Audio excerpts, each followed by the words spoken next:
चलिए सावधान, सभी हाथ जोड़ लीजिए। नमो अर्हन्तानं, नमो सिद्धानं, नमो आयर्ज्ञानं, नमो वज्रायानं, नमो लोये सवसाहुनं। आदि पुरुष आदिश जन, आदि सुविधि करतार, धर्म धुरंधर परम गुरु, नमो आदि अवतार। आचार्य मानतुंग देव द्वारा विरचित भक्तांबर स्तोत्र पर हमारी चर्चा चल रही है। अभी तक हमारे कुल कितने श्लोक हो गए हैं? 19-20 श्लोकों पर हमारी चर्चा चल चुकी है। तो उसमें क्या विषय आया है कि पहला और जो दूसरा श्लोक है उसमें मंगलाचरण किया कि हम भी कैसे, जो अब पहला ही शब्द आया था ना भक्तामन, कि हम भी कैसा, हाँ, हम भी कैसे होना चाहते हैं, आपकी तरह होना चाहते हैं, ये भावना हमने उसमें भाई थी। फिर जो तीसरे से छठे श्लोक तक था उसमें आचार्य देव ने क्या अपनी लघुता व्यक्त की, तीसरे से छठे श्लोक में, कि क्या, कि जो इंद्र है, सौधर्म आदि है, वो जो और कैसे द्वादशांग के ज्ञाता हुए हैं, जो द्वादशांग के ज्ञाता हुए हैं, वे आपकी स्तुति करते हैं, तो मैं कैसे समर्थ हो सकता हूँ? परंतु फिर भी मैं आपकी स्तुति करने के लिए तत्पर हुआ हूँ, ऐसा आचार्य देव ने वहां पर संकल्प लिया था और अपनी लघुता व्यक्त की थी। फिर 7 से लेकर 26 तक, अब ये हमारा तीसरा स्टेप था जिसमें आचार्य देव ने स्तुति करना शुरू की। तो स्तुति करते हुए आचार्य देव उनकी महानता बता रहे, जिनेन्द्र देव की महानता बता रहे कि वे कैसे हैं, और उनकी सूर्य चंद्रमा दीपक सोना चांदी आदि जो भी सब हम ले ले, उनसे किसी से भी उनकी उपमा नहीं की जा सकती, ऐसा अब इन श्लोकों में एक एक करके आचार्य देव बता रहे हैं। देखिए जो आज का श्लोक है, श्लोक नंबर 20, पीडीएफ।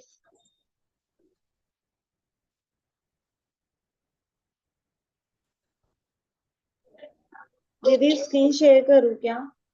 हाँ स्क्रीन शेयर कर लो, श्लोक नंबर 20।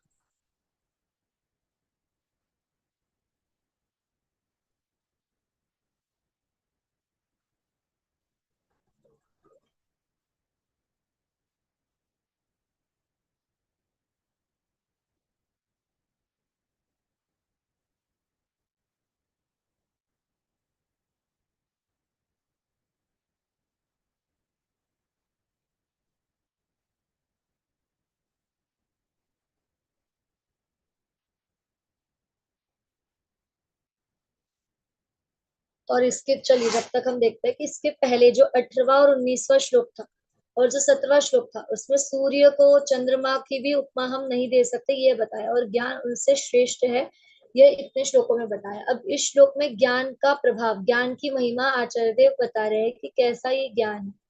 देखिए, चलिए श्लोक नंबर 20, थोड़ा जूम कर दो इसको।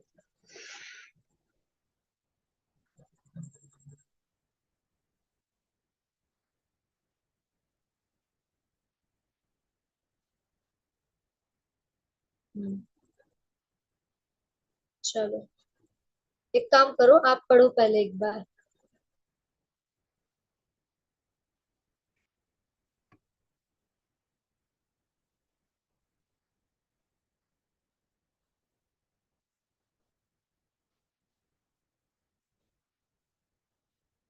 संगीता जी आप दीदी पढ़िए एक बार। स्क्रीन नहीं शेयर कर पाऊंगी या तो, या हाँ हाँ फिर ठीक ऐसे। है, वही संगीता जी आप पढ़िए एक बार।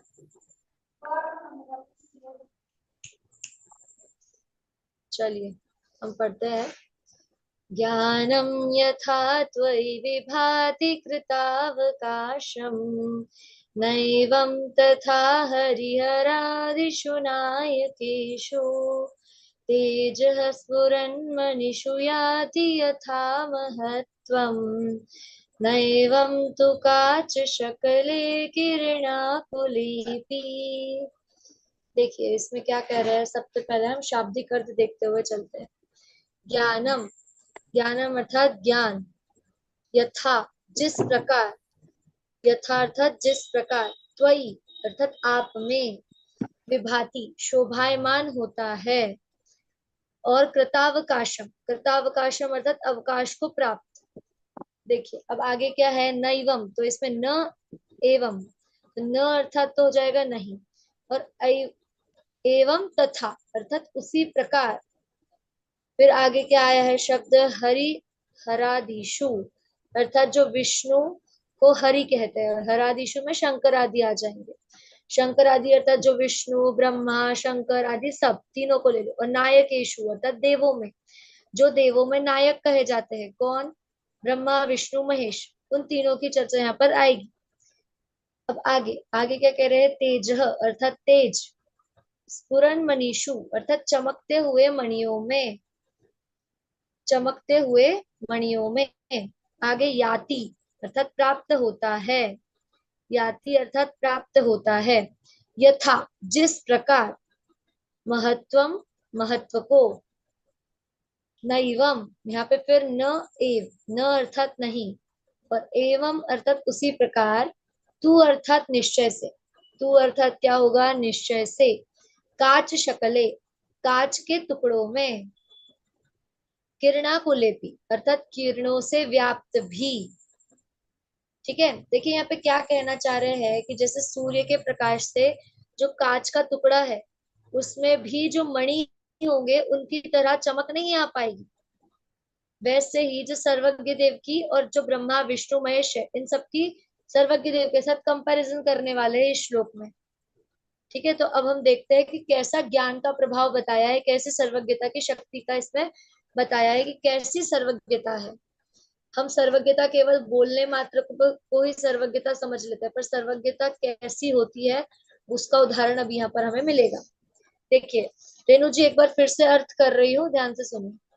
देखिए ज्ञानम अर्थात ज्ञान, ज्ञानम अर्थात ज्ञान, यथा अर्थात जिस प्रकार, त्वयि अर्थात आप में, विभाति शोभायमान होता है, जिस प्रकार आप में ज्ञान शोभायमान होता है, अवकाश, फिर आगे क्या आएगा, कृतावकाशम अवकाश को प्राप्त, नहीं आगे आ जाएगा न अर्थात नहीं, एवं उसी प्रकार, विष्णु हरिहरादिशु अर्थात विष्णु शंकर आदि में, नायकेशु देवों में, जो देवों के नायक है उनमें नहीं होगा, कैसे वो आगे पता चलेगा, उसके लिए एक उदाहरण दिया वो नीचे की दो पंक्तियों में। तेज अर्थात तेज, स्फुरन मनीषु चमकते हुए मणियों में, याति प्राप्त होता है अर्थात जैसा तेज, जैसी कांति चमक जो मणियों में प्राप्त होती है, चमकते हुए मणियों में प्राप्त होती है, यथा जिस प्रकार, महत्व महत्व को, जैसा महत्व उस मणियों को मिलता है ना चमकने पर, वैसा ही, नैवम न, तू उसी प्रकार,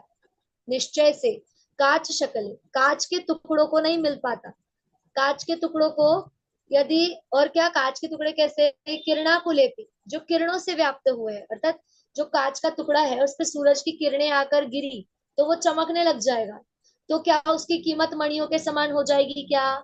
यदि मैं आपको एक कांच का टुकड़ा दूं और मणि दूं, एक हीरे दूं, तो क्या, कौन सा रखना पसंद करोगे, हीरे या कांच, क्या लोगे, हीरा लेंगे है ना।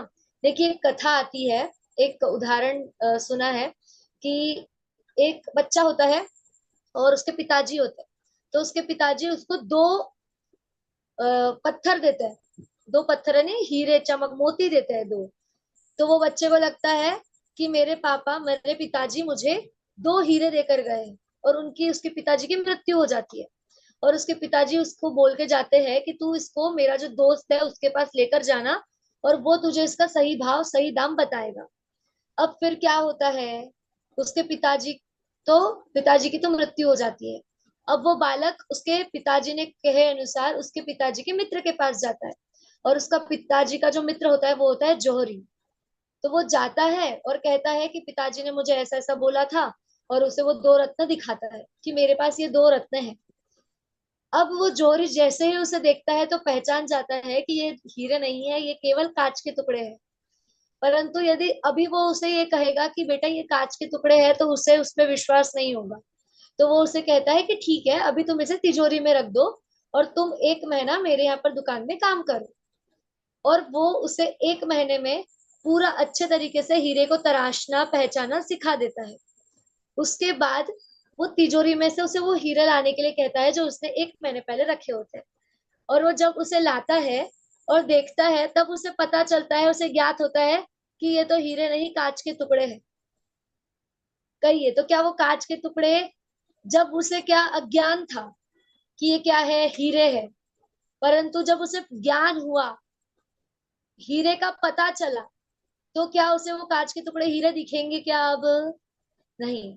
वैसे ही अभी हम पर द्रव्यों में अटके हुए हैं और उसमें ही अपनापन कर रहे हैं, अर्थात हीरे को, कांच को भी हीरा मान रहे हैं, इस शरीर को ही अपना मान रहे हैं, परंतु वास्तविक हीरा क्या है? अपनी आत्मा।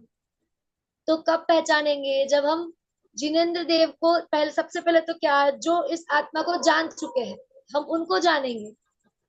और उन्होंने कैसे जाना, फिर उस मार्ग पर चलेंगे, अपनी आत्मा को पहचानेंगे, तब हम अपने हीरे को भी पहचान पाएंगे, तराश पाएंगे। और ये प्रक्रिया अभी हमारी क्या चल रही है? तराशने की ही तो चल रही है। हम तराश ही तो रहे कि कैसे गुण मुझ में है, कैसे कैसे गुण, कहते हैं ना गुणों का गोदाम हूँ।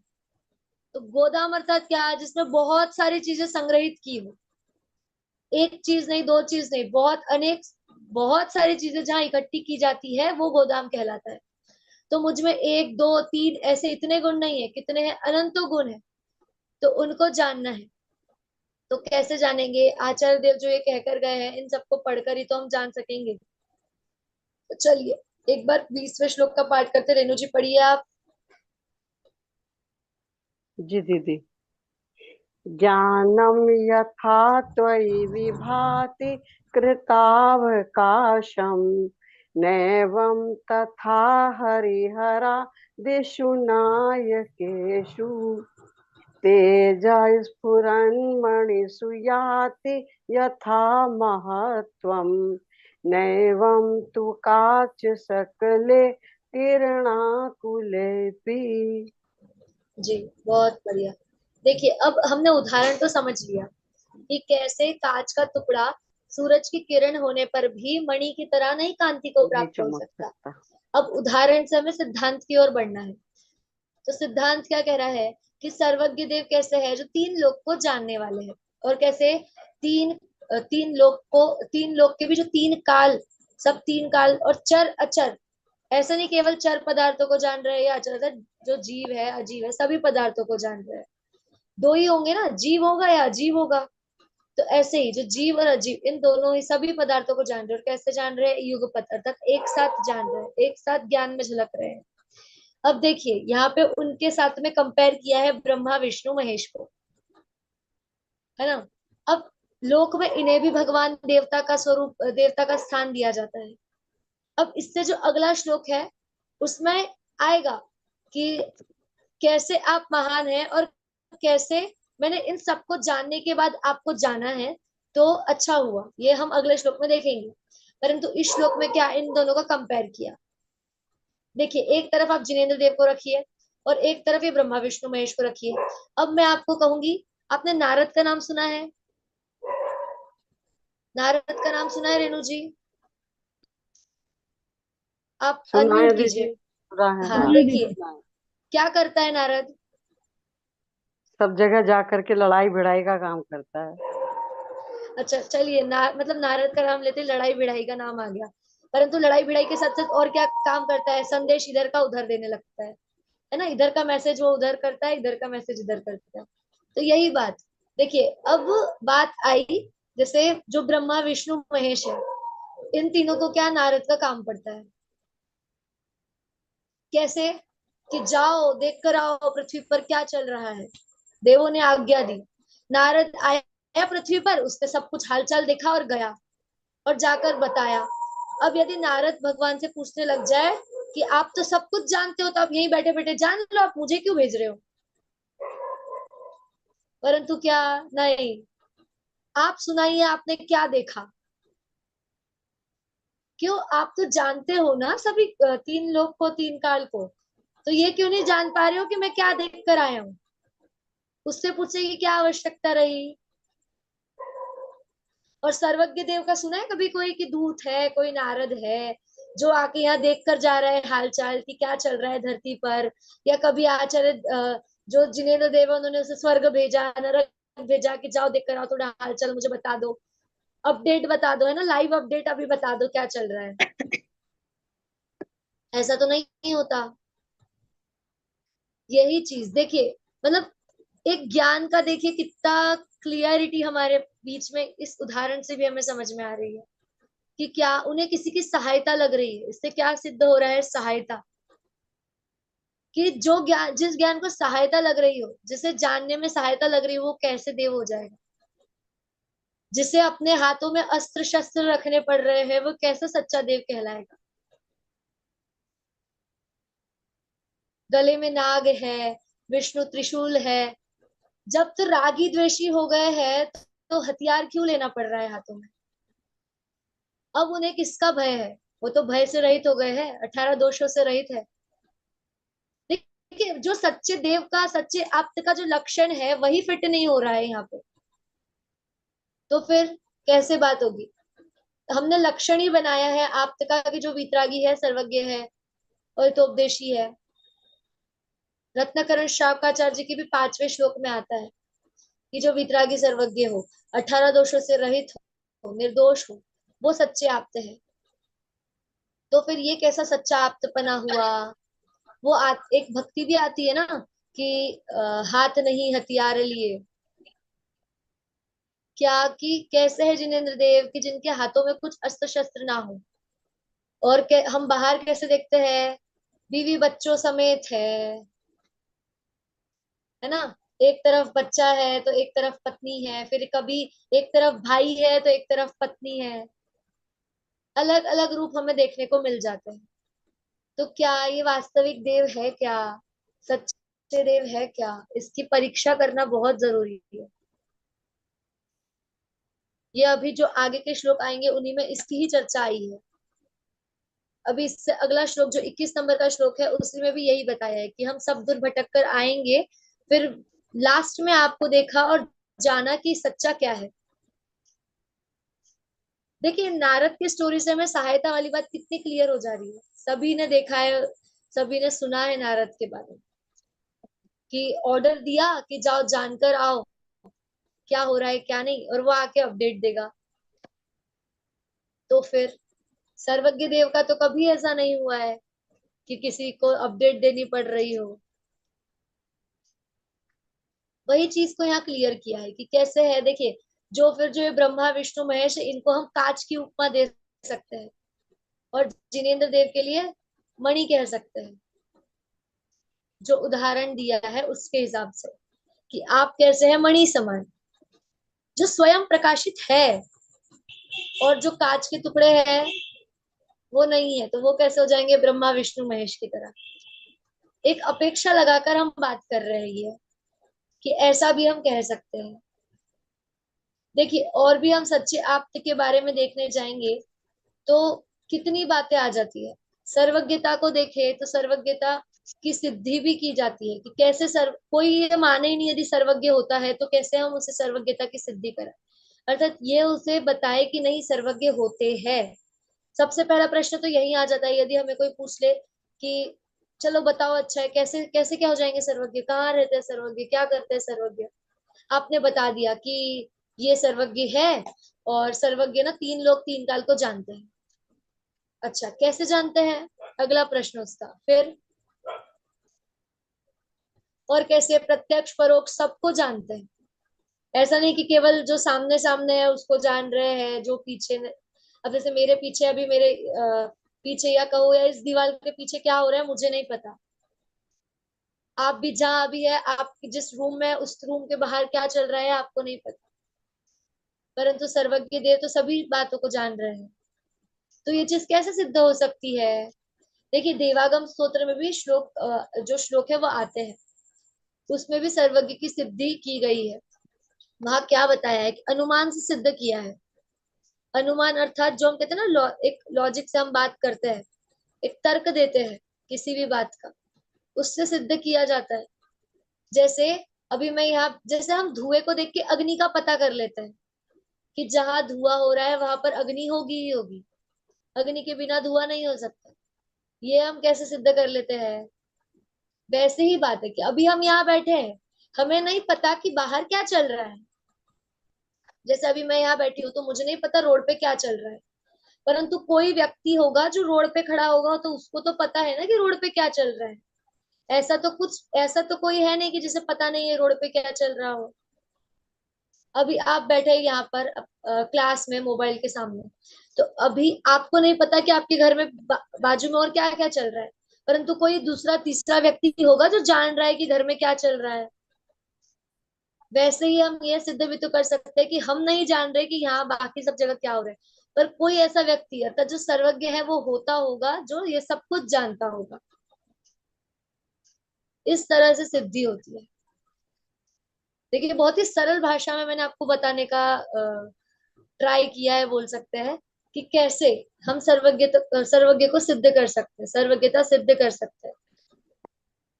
कि हम नहीं जान रहे कि पहाड़ पे क्या चल रहा है। पहाड़ पे जैसे अग्नि का ही उदाहरण लेते हैं कि हमें दूर से धुआं दिखाई दे रहा है, तो हम अनुमान कर रहे हैं कि पहाड़ पे धुआं दिख रहा है तो अग्नि होगी।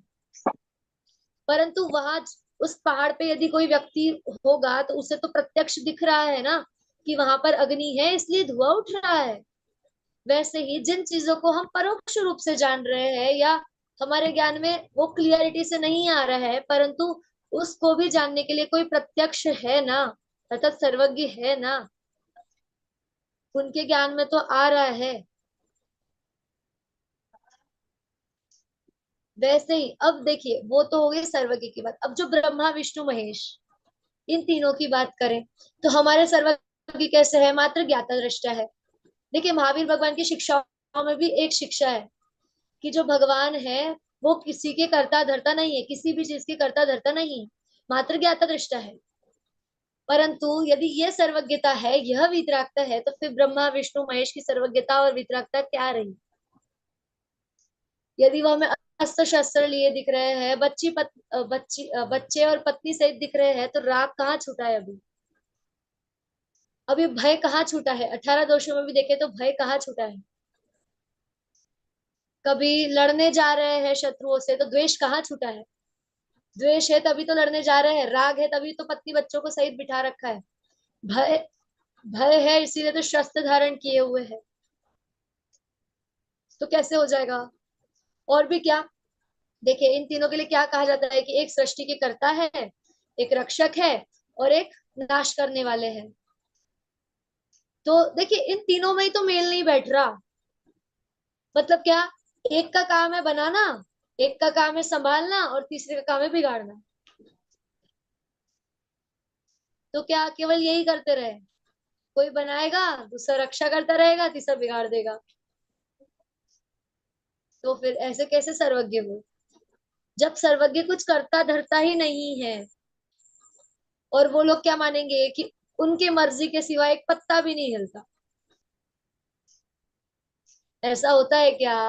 सभी अपने अपनी योग्यता से कार्य होते हैं, परंतु क्या मान्यता है कि भगवान कर रहे हैं। जब भगवान कुछ करते धरते ही नहीं है, भगवान उसी को तो कहते हैं जो वितरागी हो गए हैं, जिसका राग छूट गया है। फिर भी क्या, कितनी मन्नतें रखते हैं, कितनी मान्यताएं है विपरीत विपरीत, कितना विपरीत श्रद्धान है। फिर भी यदि उनको वो बात समझ में भी आ जाए ना, वो हाँ से हाँ भी कर देंगे अपनी बातों को। फिर भी क्या, फिर चले जाएंगे वहीं। बातें तो सच्ची लगेंगी उन्हें भी हमारी सोचने पर। यदि वो भी इन चीजों को सोचेंगे ना तो उन्हें भी ये बात सच्ची लगेगी कि अरे हाँ हम कर क्या रहे हैं। परंतु क्या, कुल परंपरा से जो चलता आ रहा है वो कर रहे हैं। इसीलिए कहते हैं कि कुल परंपरा से भी मिला हो तो परीक्षा करके करो।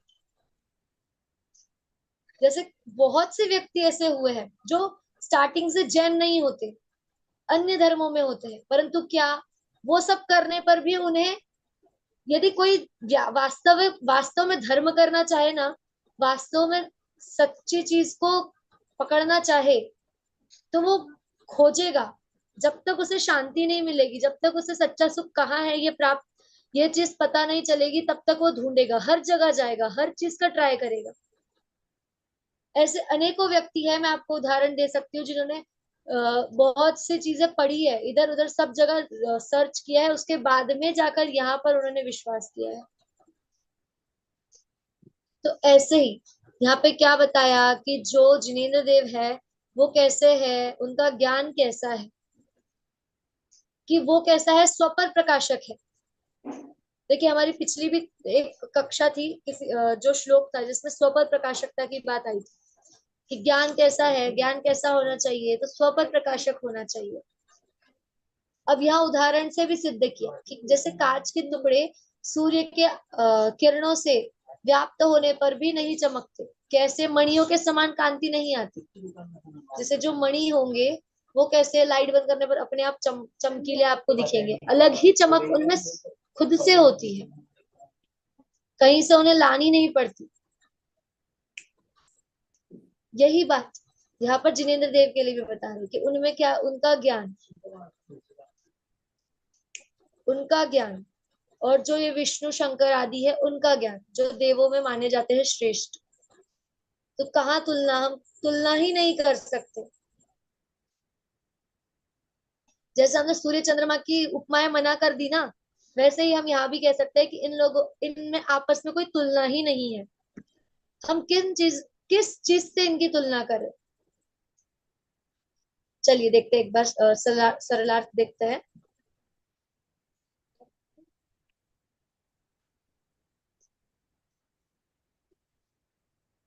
देखिए थोड़ा जूम करना।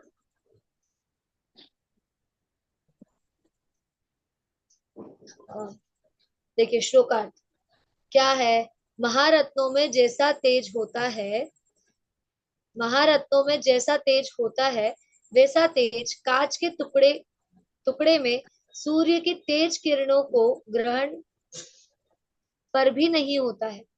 एक काम करो अंकिता जी, आप पढ़िए।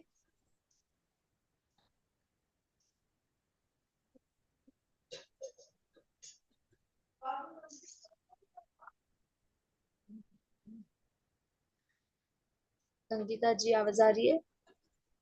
दीदी एक मिनट, रोटेट नहीं होना दीदी ये। मैं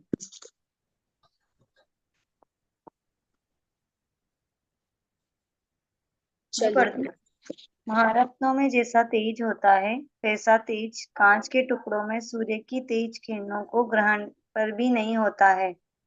इसी प्रकार लोकालोक को जानने वाला निर्मल जैसे आप में शोभा को प्राप्त होता है वैसा ब्रह्मा विष्णु महादेव आदि अन्य देवों में भी नहीं होता।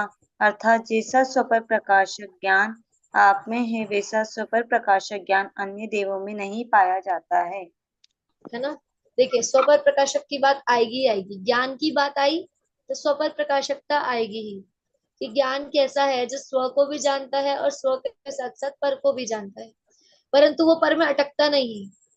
देखिए जानना परंतु अटकना नहीं, यह बात भी है कि क्या हमें जानना तो है, पर पदार्थों का ज्ञान होना आवश्यक है, परंतु क्या उसमें अटकना नहीं है, भटकना नहीं है। और हम क्या करते हैं, उसमें अटकते हैं, इसीलिए संसार में भटक रहे हैं, है ना।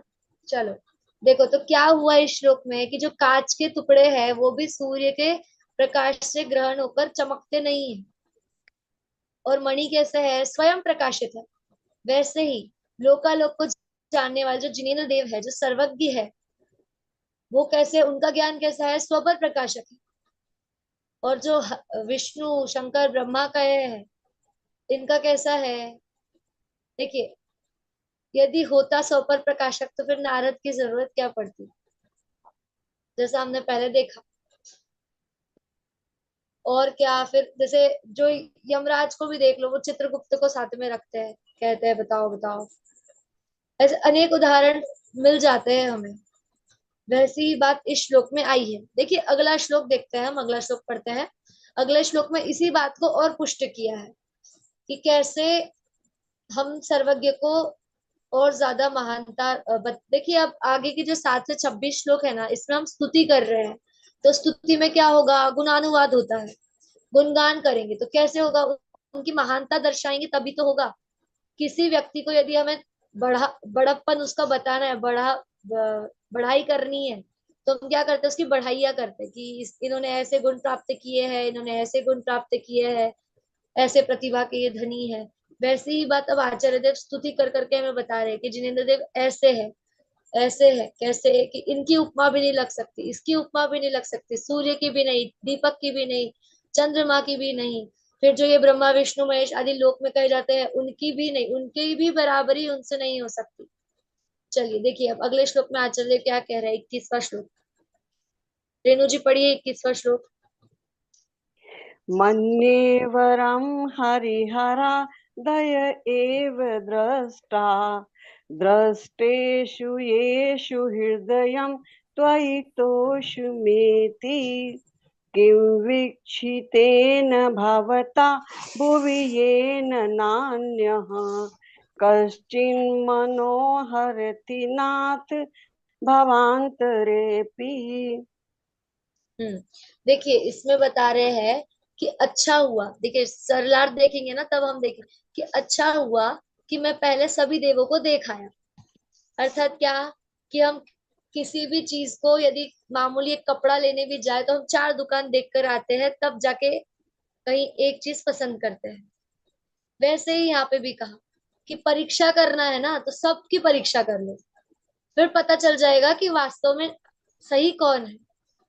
तो वही यहाँ पे कह रहे हैं, फिर परीक्षा की बात आ गई कि क्या, कि परीक्षा करो, सभी देवों को देखाया हूं, अर्थात सभी की टेस्ट ले ली है और सभी क्या, फेल, केवल एक जिनेंद्र देव ही पास हुए हैं। इसीलिए अब यहाँ पर अटक गया हूँ, अर्थात आपको मान लिया है और आपके मार्ग पर चल रहा हूँ, ऐसा यहाँ पर बताएंगे। अब इस श्लोक को हम कर लेंगे, ठीक है। अंकिता जी एक बार आप पाठ कर लीजिए। मन्ये वरं हरिहरादय एव द्रष्टा दृष्टिषु येषु हृदयं त्वयि तोषमेति किं वीक्षितेन भवता भुवि येन नान्यः कश्चिन्मनोहरति नाथ भवान्तरेऽपि। चलिए अब इसकी चर्चा हम कल करेंगे और इसका अर्थ कल देखते हुए हम आगे बढ़ेंगे। अब अभी यही विराम लेते हैं। चलिए, जय श्री ओम नमः शिवाय। आज हम सभी ने जो कक्षा सुनी उसी से मैं कुछ प्रश्न दे रहा हूं जिनके उत्तर अगली कक्षा में जो ऑनलाइन जुड़े हैं वो तो वो भी कल उत्तर देंगे उसका, है ना। उस पर जो आज श्लोक पढ़ाया उस पर आप चिंतन करें, है ना। और उसके बाद अगर कोई चीज समझ नहीं आई हो तो पूछ लेना, ठीक है। तो आपको यहाँ कुछ प्रश्न हम दे रहे हैं जिस पे आप सभी को चिंतन करना है और उसके उत्तर, हाँ। और जो यूट्यूब पर भी लाइव बाद में अपने समय के अनुसार जो लोग सुनते हैं तो उनको भी, वो भी इसका उत्तर दे सकते हैं, यूट्यूब पर भी दे सकते हैं। वहां अपना नाम लिख करके आप कहाँ से हैं तो उत्तर आप देंगे तो आपका नाम हम यहाँ पे बोलेंगे भी अगली कक्षा में कि किस व्यक्ति के द्वारा, किस सदस्य के द्वारा ये उत्तर दिए गए हैं। जिसके उत्तर सही होंगे उनके नाम की घोषणा ही यहाँ से की जाएगी। तो मैं कुछ प्रश्न यहाँ बोल रहा हूँ, उनके उत्तर आप सभी को कल की कक्षा में, नेक्स्ट कक्षा में देना है। एक शब्द आया था नायकेशु, उसका अर्थ बताना है। नायकेशु, नायकेशु शब्द आया था, उसी का अर्थ बताना है। और आज कौन से नंबर का श्लोक पढ़ाया गया, आज कौन से नंबर का श्लोक पढ़ाया गया है और उसमें किसका वर्णन किया गया, उसमें किसका वर्णन किया गया है, आपको संक्षिप्त में उत्तर देने हैं। आधी लाइन में, एक शब्द या आधी लाइन में ही उत्तर देने हैं, बड़े उत्तर मान्य नहीं किए जाएंगे। और किसका उदाहरण दे करके आज जो है श्लोक में बात को, सिद्धांत को समझाया गया है, कौन सा उदाहरण दे करके, केवल आपको उदाहरण एक शब्द में बताना है ना। आपको एक्सप्लेन नहीं करना, केवल एक शब्द में उत्तर देना है। और लास्ट प्रश्न है आज का, भगवान का ज्ञान कैसा होता है ना। भगवान का ज्ञान, जो वीतरागी भगवान है उनका ज्ञान कैसा होता है, ये कक्षा के बीच में ही बताया गया था। तो जो लोग ऑनलाइन वाले हैं वो कक्षा को सुन के उत्तर देंगे तो सही उत्तर आ सकता है। और वैसे भी अगर किसी को ज्ञान है तो उसके अपने ज्ञान के आधार पर भी उत्तर दे सकते हैं। इस प्रकार से प्रतिदिन भी ये आगे हम क्वेश्चन प्रश्न की श्रृंखला को चालू रखेंगे, तो सभी लोग इससे जुड़ें और उत्तर देने का प्रयास करें। पीडीएफ आपको ग्रुप में मिल जाएगी, जिसको अपन पढ़ सकते हैं और क्लास को सुन सकते हैं। चलिए, जय श्री राम। नमस्ते।